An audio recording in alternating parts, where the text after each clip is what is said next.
Okay, so Hikaru needs to win. He starts with more time. He starts with 5 minutes. Magnus willingly chose black with 4 minutes. The issue is, with no increment, there's more possibilities for dirty flag, which was not the case in the previous games. All the previous games had increments.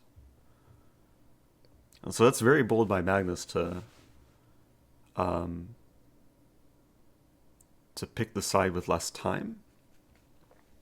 I'm really curious if they get to a situation, let's say something like king and rook versus king and rook, where Hikaru has more time. Does he go for the dirty flag? This is going to be intense. Yeah, I feel like there's very high tension. Alexa, who's gonna win, Magnus or Hikaru? Sorry, I'm not sure. I'm not sure either. That's why I was asking you. And the next game, it could just be the most important game of the year. I know I've said this throughout the match. Like this match is just the most important match of the year, but it all comes down to this game, Armageddon. Alexa, quiet. Oh, that was really good timing. Alexa like knew exactly when the game would start. So we have e4. So no English. Are we gonna see a bomb cloud? No. Oh, he mouse flipped knight f3 yet again. Okay. Oh, Alexa made like a passive aggressive sound. I assume there's some delay with the move transmission. Yeah, the moves are coming in, so they're repeating a Spanish. Magnus really has to watch his time. Yeah, both sides blitzing out the. So this is the same opening scene earlier, but not quite. Moves are coming in really, really quickly. I was gonna say who's gonna be the first one to think, but looks like maybe it was Hikaru. But the moves are still coming in. They're out of theory. They're out of master database theory. Out of Lichess database theory. And we see Magnus castle queenside. This is not what we saw earlier. Hikaru also castling queenside. It's very rare you see an opening where both players castle queenside. So this could be more positional just because the kings are on the same side. And what Hikaru wants, he just wants a very long game where he can really chip away at Magnus's time. Like he's still up a minute. Maybe up a little bit more than a minute. And Hikaru's so good at being able to play long games where he just kind of maneuvers around, dances around. So yeah, this is Armageddon. A draw for Magnus is equivalent to a win. But Hikaru's white. Hikaru has more time. Knight h4. Knight h4, I don't know what the point is. It prevents rook e1 because knight g2. Maybe the idea could be g6, kick the knight away, and then knight g2, knight f4, and get some kind of outpost.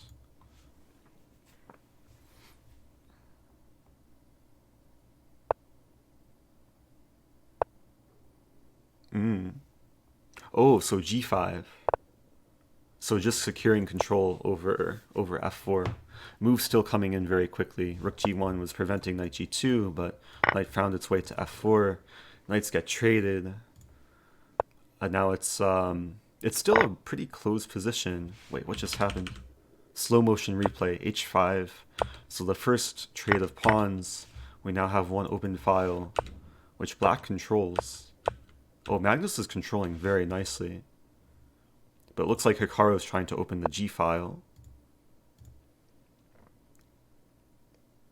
This actually reminds me of like a reverse variation of a Queen's Gambit. Wow, C4. C4 is so explosive. So basically trading pawns, but getting the queen to A3. White's still solid though. Like the bishop is on a pretty square, but it's restricted by white's pawns. Oh, do I turn on Stockfish? There's a lot of Sese evaluations in the chat. I can have Stockfish. Yeah, I mean, I think it's still close to equal here. It's going to come down to time. Or maybe it's going to come down to Magnus's mating attack. Gotta push that A-pawn. So this E-pawn, it looks weak, but white can't really take it because the rook is tied down to the other rook. And white can't take here because of the back rank issues. So the rooks are kind of at a standstill. I like knight b5, just chase the queen away. Rook c7 also looks nice, aligning with the king. Okay, so trade of rooks occur. Now the rook would like to return, but then you have to watch out for rook h1. Magnus still down on time, but it's getting closer. And the position has simplified a lot. And it's very, it seems a bit more static now. So knight a4, maybe going for c5. Also just blockading this pawn.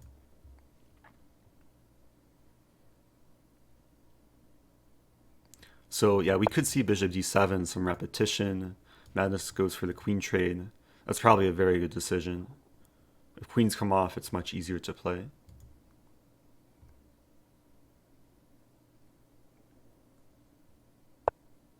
And this could really come down to a dirty time scramble. And there's so much money on the line. I like queen c3. Okay, keeping tension and maybe preparing this maneuver. Because e5 can never be defended by the bishop. And the knight's just going to sit very happily on d3. So rook h3, a nice counterattack. So now knight d3 walks into this. So rook f1 makes a lot of sense to over-defend the f-pawn and then prepare knight d3. Rook d1 also playable. The knight defended the rook. Whoa. Okay, so Hikaru going for trades. Oh, rook takes d3. Wow. So, wow, okay. So they just had a large tactical sequence. Basically a fair trade. Hikaru won the queen. But now it's kind of a race between the pawns. And, okay, Stockfish still giving slightly better for white. Yeah, Magnus lost a queen, but kind of willingly lost a queen. Oh, this is so crazy. Like, both sides are so close to promoting, but they're both kind of stuck. Like, the queen is always targeting the pawn, so they're just trading pawns. Wow. Again, it's going to come down to time. And Hikaru is, I think he's just faster in these situations. I mean, they both play a lot of bullet chess. Objectively, this should just be a draw. Like, black just has a fortress. But there's no way Hikaru is just peacefully accepting repetition. But pawns are getting traded. Man. Yeah, this is like an easy draw. So this is the situation I was thinking of, like, before the game, is what happens when it's like easy draw, but now it just comes down to who can move quicker. Oh man. So Magnus just wants to try and repeat. And he has enough time. Yeah, it's easy, like just move the rook back and forth. I think Magnus is going to win. Hikaru not moving. Realizing that it's so easy for black. Uh-oh. What's happening? Game over? Is it game over? Did Magnus won by drawing? We're still waiting for a result. Oh, it's a draw. Did they repeat? They may have repeated. Or they just agreed to a draw. Wow. Respect to Hikaru for not even trying to go for a dirty flag. because that's like the logical thing to do. Wow, Magnus won. Good job to Magnus. So many crazy games. That was a clutch save too. We need a slow motion replay. Look at this moment. Look at this. So it all started with knight d3, allowing this. Leetsku Magnus. Oh yeah, Tagi's happy. No, Tagi was rooting for Magnus. Yeah, that was a great. I mean, this whole match, like, it is kind of unfortunate. It came down to like one Armageddon game, but it goes to show that these, I mean, they're like very close in ability, especially in Rapid and Blitz. So rook takes f3. White took here with the idea that if takes, white forks. So Magnus went for this, removing the guard of the queen, giving away his own queen, but then winning the rook with check. So that's how the position kind of got to this situation. Both sides had the passed pawn, and then Magnus held on with the fortress. Wow. Oh, Deadman asking, before the tactical sequence, was there a knight check on c5? Oh, knight check on c5. That's a fair point. Did Deadman find a move that everyone missed? So knight c5 is playable. So the point, that's a very good question. The point is that black is still completely fine here, because this pawn is a weakness. The bishop will plant itself here, and it's hard to do much with the extra exchange. There's also a4 ideas. So even though technically white's up material, I guess Hikaru probably saw this but decided the other line went or offered a bit more chances. Fortresses do not exist except Magnus is building them. Yeah, Magnus is really good builder. If he wasn't professional chess player, he could be an architect or a construction worker. Wow. What a game. What a match. So I'll probably what I'll do is post this Armageddon commentary on YouTube. So if you're watching in the future on YouTube, this was like the final game of the match. This is what it all came down to. I encourage people watching, if you haven't checked out the previous games, there's so many channels on Twitch, on YouTube that have been covering this match. Chess24 official broadcast, Hikaru's channel with Anna Rudolph and Levi Rosman.